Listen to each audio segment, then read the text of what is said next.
चमोली में सुरंग के अंदर बड़ा हादसा हो गया। 2 लोको ट्रेनें भिड़ गई, करीब 60 लोग घायल हो गए।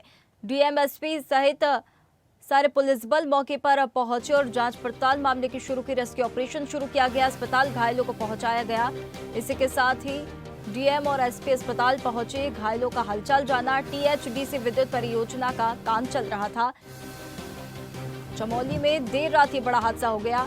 टीएचडीसी के निर्माणाधीन विष्णु घाट पीपलकोटी जल विद्युत परियोजना के अंदर 2 लोको ट्रेनें आपस में टकरा गई। इस हादसे में करीब 60 लोग घायल हो गए। जल विद्युत परियोजना की 13 किलोमीटर लंबी सुरंग में 100 से अधिक अधिकारी, कर्मचारी और मजदूर काम कर रहे थे। घायलों को अस्पताल ले जाया गया।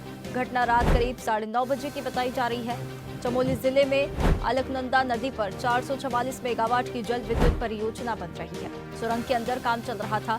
टनल बोरिंग मशीन के जरिए खुदाई की जा रही थी। सुरंग के अंदर काम को तेज गति से करने के लिए भारी मशीनें लगी थी। इन्हीं में से 2 लोको ट्रेन आपस में टकरा गई। सुरंग के अंदर जिस दौरान ये हादसा हुआ उस समय 100 से अधिक अधिकारी, कर्मचारी मौजूद थे, मजदूर मौजूद थे। हादसे की सूचना मिलते ही जिला अधिकारी गौरव कुमार, पुलिस अधीक्षक सुरजीत सिंह पवार जिला अस्पताल गोपेश्वर पहुंचे, घायलों का हालचाल जाना और डॉक्टरों को बेहतर इलाज के निर्देश दिए।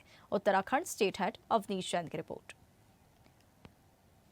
चेंज ओवर के समय जो 2 लोको ट्रेन है टनल के अंदर ऑपरेट कर रही थी, उनमें आपस में कॉलिजन हुआ है लगभग 9:30 बजे के आसपास रात्रि में।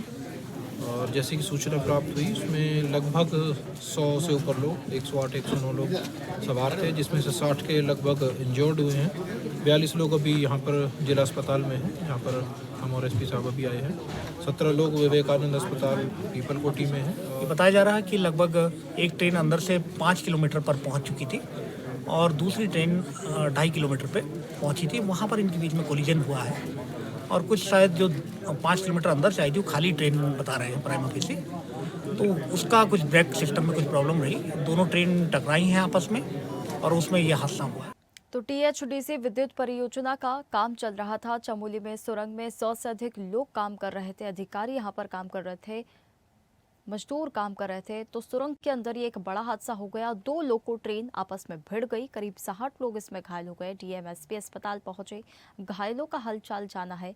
टीएचडीसी विद्युत परियोजना का ये काम चल रहा था। चलिए, हमारे साथ अधिक जानकारी के लिए गौरव कुमार सिंघल चमोली से डीएम हमारे साथ जुड़ गए हैं।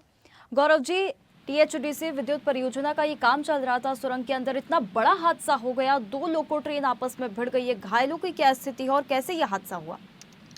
देखिए, एक टीएचडीसी का हाइड्रो इलेक्ट्रिक प्रोजेक्ट है जो अभी निर्माणाधीन है। एचसीसी कंपनी इसको निर्माण कर रही है और इनका एक इंटरनल ट्रांसपोर्ट सिस्टम है जिसमें आने और जाने की व्यवस्था है। और ये 2 ट्रेन ब्रेक फेल होने की वजह से आपस में कोलाइड किया है इन्होंने। रात लगभग 9, 9:30 बजे की घटना है। करीब 100 लोग इसमें जो प्राइमरी रूप से इंजर्ड हुए, जिनको भर्ती कराया गया अस्पताल में, उसमें से सभी को छुट्टी दे दी गई है। मात्र अभी 8 लोग अस्पताल में एडमिट हैं जिनको माइनर इंजरीज है। बिल्कुल गौरव जी, देखिए इतना बड़ा हादसा हो गया है, कई लोग इसमें घायल हो गए हैं, क्या कुछ उनकी स्थिति बताई जा रही है? और ये जो हादसा हुआ है, क्या इसकी जिम्मेदारी किसी ने ली है अधिकारियों की तरफ से? क्या कुछ यहाँ पर अब आगे दिशा निर्देश जारी किए गए हैं? किस प्रकार से अब यहाँ पर जांच हो रही है? देखिए, पहले मैं घायलों की स्थिति के बारे में बताना चाहूंगा। जो 8 घायल हैं उनमें से 4 घायल को ऑब्जर्वेशन में रखा गया है। उनको माइनर शिवरिंग इत्यादि की शिकायतें थी। 4 का फ्रैक्चर है, जो लेग फ्रैक्चर और कॉलर बोन फ्रैक्चर है, उनको भी आज डिस्चार्ज कर दिया जाएगा प्लास्टर के उपरांत। जहाँ तक जांच का प्रश्न है, इसमें मैंने मजिस्ट्रियल जांच के आदेश कर दिए हैं। इसमें एडीएम स्तर के अधिकारी इसके मजिस्ट्रियल जांच करेंगे। इसके अतिरिक्त जो भी प्लांट का सेफ्टी और सिक्योरिटी ऑडिट है उसके लिए भी कार्रवाई की जाएगी। बिल्कुल गौरव जी, तो देखिए घायलों का उपचार जारी है, फिलहाल दिशा निर्देश जारी कर दिए गए हैं। बहुत धन्यवाद आपका हमारे साथ जुड़ने के लिए। ताज़ा खबरों के लिए लाइक, फॉलो और यूट्यूब पर सब्सक्राइब कर बेल आइकन दबाएं। साथ ही हर अपडेट के लिए विजिट करें स्वदेशलाइव.com।